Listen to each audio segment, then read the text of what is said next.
Kanchipuram వకుడా silks నాణ్యత మా ప్రాధాన్యత. మదీనాగూడ, మియాపూర్, హైదరాబాద్ లో త్వరలో శుభారంభం.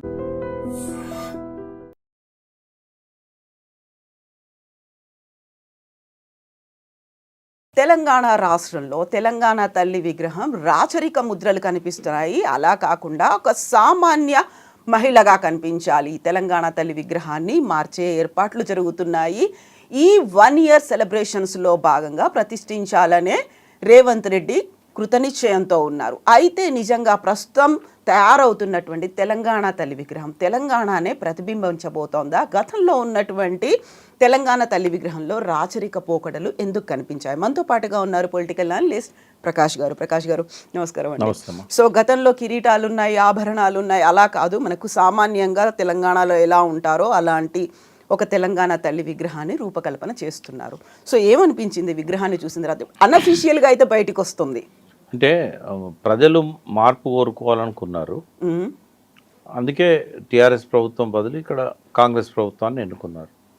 ప్రజలు కోరుకున్న మార్పు ఇది కాదమ్మా. ఏది టీఎస్ తీసేసి టీజీ అని పెట్టాలి, లేదా అప్పటికే ఎస్టాబ్లిష్ అయిన రాజముద్రలో ప్రభుత్వ అధికార చిహ్నం ఏదైతే ఉన్నదో అందులో మార్పులు కావాలి, లేదా తెలంగాణ తల్లి విగ్రహంలో నుంచి కిరీటం మాయం చేయాలి. ఇవి కాదు ప్రజలు కోరుకున్నది. మార్పు అనేది ఒక ముఖ్యమంత్రిలో మార్పు, ఒక పాలనా పద్ధతిలో మార్పు. అయితే ఏదో చేయబోతే కోతి అయిందని అంటారు కదా, అట్లా అయిపోయింది. ఇప్పుడు ప్రజలు తల వంచుకునే పరిస్థితి వచ్చింది. వాళ్ళు కోరుకున్నది ఏది జరగకపోగా ఈ వెర్రితలలు వేస్తున్నది మార్పు అనేది. ఇప్పుడు టీఎస్ అనే దానిలో ఒక అర్థం ఉంది, తెలంగాణ స్టేట్. టీజీలో ఏముందమ్మా? ఓన్లీ తెలంగాణ.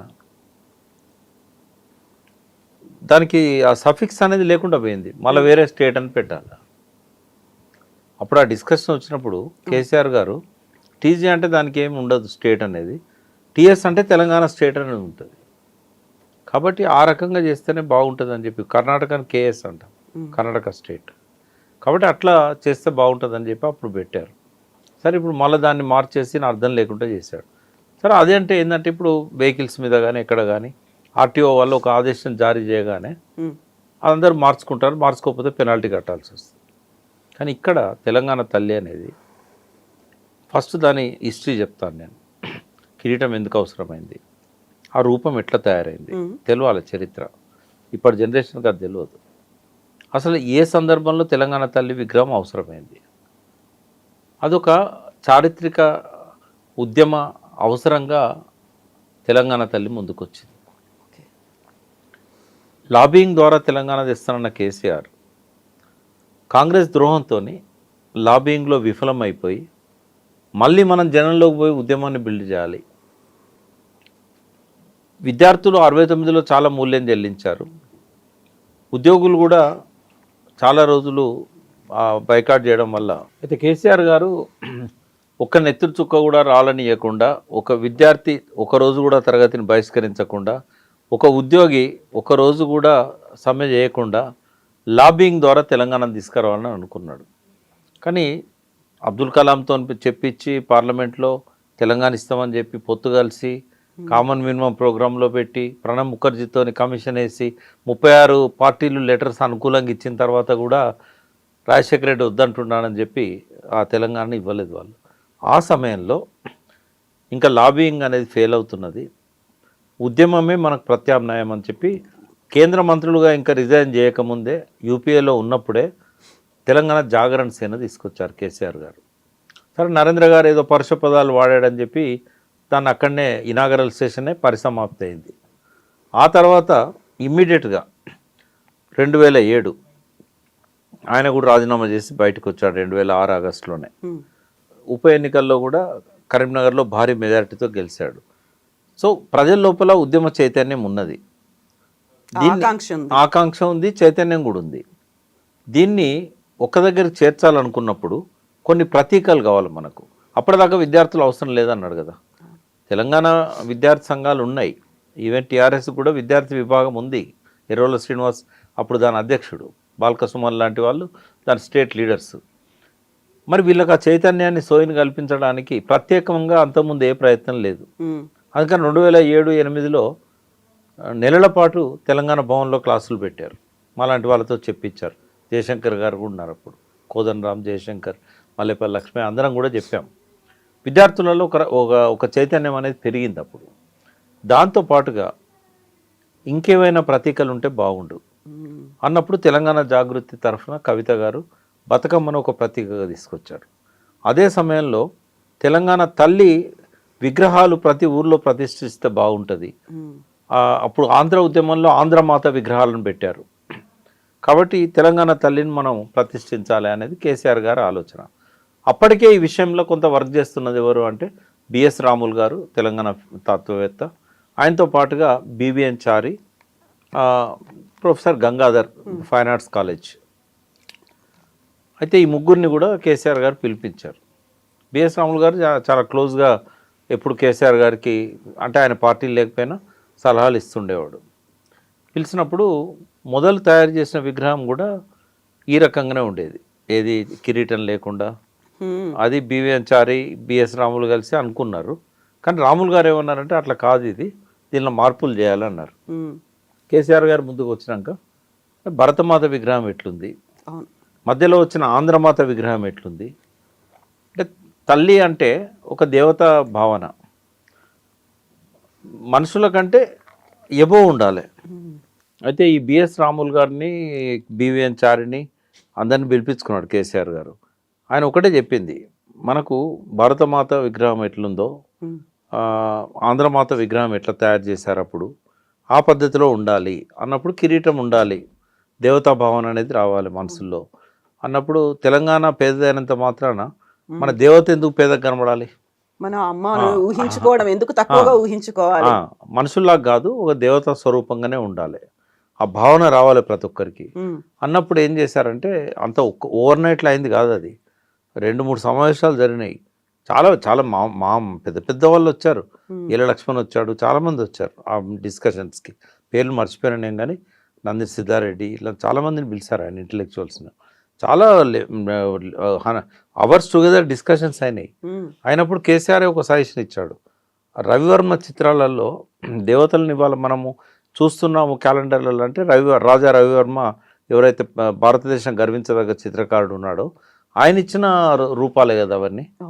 సో దేవత అంటే ఖచ్చితంగా కిరీటం ఉంటుంది, ఆయన ప్రతి దేవత విగ్రహంలో ఆయన కిరీటం పెట్టాడు. కాబట్టి రవివర్మ చిత్రాలు తగ్గట్టుగా ఉండాలి. భరతమాతను కూడా ఆయనే చిత్రించాడు, భరతమాత రూపం ఇచ్చింది, భరతమాతకు ఒక రూపం ఇచ్చింది రవివర్మ. కాబట్టి రవివర్మ చిత్రాన్ని మనం ఇక్కడ ఆ రకంగా తీసుకురావాలని చెప్పాడు. అన్నప్పుడు కిరీటం అనేది అవసరమైంది. కిరీటంలో కూడా తెలంగాణలో లభ్యమైన కోహినూరు వజ్రం ఉంటుంది, వడ్డానం ఉంటుంది తెలంగాణ తల్లికి. వడ్డానం అనేది తెలంగాణ సంప్రదాయం. మీరు ఏ ఫంక్షన్ పోయినా లేడీస్ వడ్డానం పెట్టుకుంటారు. అంటే బాగా డబ్బున్న వాళ్ళే పెట్టుకోరు, గరీబులు కూడా పెట్టుకుంటారు ఉన్నంతలా వాళ్ళ శక్తి మేరకు. వడ్డానంలో జాకోబ్ వజ్రం ఉంది. తర్వాత పట్టుచీర దేనికి సంకేతం? పోచంపల్లి, ఇక్కత్. తెలంగాణలో పట్టుచీరలు నేసే కేంద్రాలు ఒక 10-15 ఉంటాయి, వెంకటగిరి చాలా. అవన్నీ వెంకటగిరి అంటే ఆంధ్ర, గద్వాల్ ఉంటుంది, కొత్తకోట, తర్వాత పోచంపల్లి, నారాయణపేట, ఇట్లా మహబూబ్నగర్లో 3-4 ఉన్నాయి. మళ్ళీ వేరే జిల్లాల్లో కూడా ఉన్నాయి. ఇప్పుడు జాగ్రఫికల్ ఐడెంటిఫికేషన్ గుర్తింపు కూడా వచ్చింది కదా ఇక్కత్ చీరకు. ఇట్లాంటివన్నీ ఉన్నాయి. సో దాంతోపాటుగా చేతుల్లో ఏముండాలి? ఒక చేతిలో బతుకమ్మ, ఒక చేతిలో తెలంగాణ మెట్ట పంటలకు ఉదాహరణగా జొన్న కంకి, మొక్కజొన్న, ఇవన్నీ కూడా అందులో పెట్టడం జరిగింది. అంటే సరే ఒక మాట అనుకుందాం, ఇప్పుడున్న ముఖ్యమంత్రికి అది నచ్చలేదు. నచ్చకపోవడానికి ఒక తాత్విక పునాది ఉన్నది. రేవంత్ రెడ్డి అనే వాడికి ఇప్పుడున్న తెలంగాణ తల్లి నచ్చకపోవడానికి ఆయన ఒక తాత్విక పునాది ఉన్నది. ఏంటంటే ఆయన ఎన్నడూ తెలంగాణ అనలేదు, జీవితంలో అనలేదు, ఈ రోజు వరకు. ప్రమాణ స్వీకారంలో కూడా జై తెలంగాణ అనలేదు. 1 year పూర్తవుతున్నా అమరవీరుల దగ్గర పోయి దండం పెట్టలేదు. ఎన్నడూ జై తెలంగాణ అనే వ్యక్తికి, తెలంగాణ ఉద్యమంలో లేని వ్యక్తికి, ఉద్యమకారుల మీద తుపాకీ తీసిన వ్యక్తికి తెలంగాణ తల్లి మీద గౌరవం ఎందుకుంటుంది? అందుకే ఆయన దాన్ని, ఆయన మనసులో లేని తెలంగాణ తల్లి ప్రజల మనసుల్లో కూడా ఉండకుండా చేయడానికి ఒక కుట్ర చేస్తున్నాడు. ఆర్టీఏ వాళ్ళు ఇచ్చిన నోటిఫికేషన్ అంతా సులభమా తెలంగాణ తల్లిని చెరిపేయడం అనేది? లేదా కేసీఆర్ గారి అడుగుజాడల్ని తుడిచేస్తా, ఆయన జ్ఞాపకాలను లేకుండా చేస్తా, ఆయన గుర్తులను చెరిపేస్తా అని ఏదైతే అంటున్నాడో అది ఒక్క కేసీఆర్ గారు సృష్టించిందా? సో కేసీఆర్ గారు లాబింగ్ ప్రక్రియ ఎప్పుడైతే విఫలమైందని అన్నారో, సో మళ్ళీ ఆయన ఈ తెలంగాణ తల్లి విగ్రహానికి రూపకల్పన చేసిన క్రమంలో మొట్టమొదటిసారి నవంబర్ 15, 2007 తెలంగాణ భవన్లో తొలిసారి ఆ విగ్రహాన్ని ఆవిష్కరించడం జరిగింది. పస్నూరి దయాకర్ మొన్నటి వరకు ఎంపీగా ఉన్నారు టీఆర్ఎస్ ప్రభుత్వంలో. ఆయన లోక్సభ సభ్యునిగా 2 సార్లు ఎన్నికయ్యాడు. అతను ఫైన్ ఆర్ట్స్ కాలేజ్ స్టూడెంట్ ఉండే. ప్రొఫెసర్ గంగాధర్ ఎవరైతే తుది రూపం ఇచ్చారో ఈ తెలంగాణ తల్లి విగ్రహానికి, ఆ విగ్రహాన్ని అంటే తయారు చేయడంలో ఒక శిల్పిగా పస్నూరి దయాకర్ గారి పాత్ర ఉంది. ఆయన ఇప్పుడు రేవంత్ రెడ్డి గారు పక్కనే కాంగ్రెస్ పార్టీలో ఉన్నారు. సో ఆయన చేసిన విగ్రహాలే ఇవాళ మనకు తెలంగాణలో చాలా దిక్కులు మనకు కనబడతాయి. సో రేవంత్ రెడ్డి గారికి ఎట్లాగూ ఆ తెలంగాణ సోయి లేదు, తెలంగాణ ఉద్యమంలో పాల్గొనలేదు, ఆయన జై తెలంగాణ అనలేదు, అమరవీరుల స్థూపం దగ్గర పోయిన నివాళులు చెప్పలేదు. తెలంగాణ ప్రజల మనసులో నుంచి ఈ విగ్రహాన్ని తొలగించాలనుకోవడం అనేది అది ఒక మూర్ఖపు చర్య అని నేను అంటాను. ఎందుకంటే ఇవాళ నువ్వు కొత్త విగ్రహాన్ని తయారు చేస్తావు, మరి పాత విగ్రహాలు ఏం కావాలి? వాటన్నిటినీ ఎవరైతే పెట్టారో వాళ్ళే తొలగించుకోవాలా? విగ్రహాలను తొలగించగలుగుతారా? తొలగించడం అవసరమా? రోడ్ల మీదనంటే నువ్వు తెలంగాణ తల్లి రూపాన్ని మారుస్తావు. మరి ఉద్యమకాలం అంతా కూడా ప్రజల మనసుల్లో చెరగని ముద్ర వేసుకున్న తెలంగాణ తల్లి విగ్రహాన్ని వాళ్ళ మనసుల్లోని తొలగించడం సాధ్యమవుతుందా? ఇప్పుడు గతంలో ప్రయత్నం చేస్తేవి అందశ్రీ పాడిన జయ జయ తెలంగాణ ఆయన రాసి పాడిన పాట, దాన్ని కొత్త రూపంలో మళ్ళీ కీరవాణి గారితో మా సంగీత రూపకల్పన లోపల మళ్ళీ పాడించినాం. ఇప్పుడు ప్రజలు ఏది పాడుకుంటున్నారు రేవంత్ రెడ్డి గారు? నువ్వు మార్చింది పాడుకోవట్లేదు.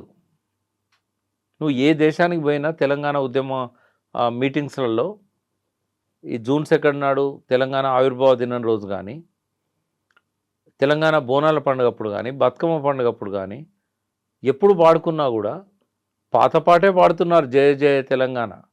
ప్రజల మనసుల్లో ముద్రించబడ్డ పాటల్ని చెరిపేయడం సాధ్యం కాదు. ఇవాళ మీరు మీ ఆధ్వర్యంలో నడుస్తున్న వందలాది స్కూళ్ళల్లో పొద్దున ప్రార్థన సమయంలో పాడుతున్నది ఏ పాట?